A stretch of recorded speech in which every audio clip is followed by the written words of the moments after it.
So my name is Maryam Abbasi. I'm a habilitation candidate at the Faculty of Humanities, Social Sciences and Philosophy at FAU. And I used to be a research fellow here in KC and then doing my habilitation work with Professor Dominic Müller. So I'm also connected to KC.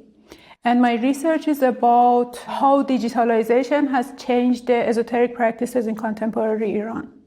For a long time, middle-class Iranians were rejecting esoteric practices because they were considering them as irrational. And they were also forbidden because the mainstream Iranian society and the Iranian government is Islamic, and they consider esoteric practices as non-Islamic, so they are not agreeing with them. But in recent years, practitioners are going online, which is giving them the possibility of finding more advocates and more followers, I could say, and also stay anonymous. So I would like to know how going online and using social media platforms is helping the practitioners and also their followers. So for my PhD studies, I worked on a ritual which is called Zar in southern part of Iran. And then during this ritual, I noticed that although people have access to, for example, psychologists, to medical doctors, or different kind of ways of dealing with their problems,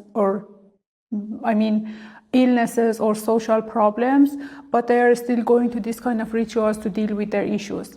I noticed that a new generation of people are also going back to these rituals again through the social media platforms, or organizing different kind of meetings. So they are presenting this ritual in a different form, which feeds to the request of the new generation. So I was interested in studying this kind of resilience of these practices and how these rituals are fitting to the needs of the contemporary society. I think joining KC as a research fellow was really a very, very important moment for me, because when I was doing my PhD and during the whole process of writing dissertation, I could say, just focusing on the social aspect of the Zar ritual.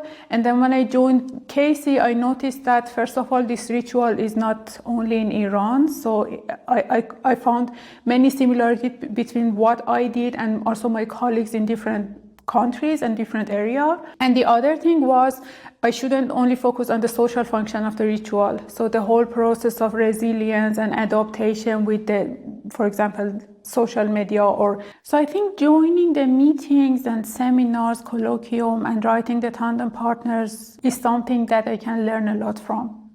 And it can also improve my work. So in KC, there is an idea that we can write tandem partners. So writing the tandem partner is an idea to do comparative study to do a comparative study and compare different rituals in different areas to find the similarities and differences, and probably find the transition of the ritual.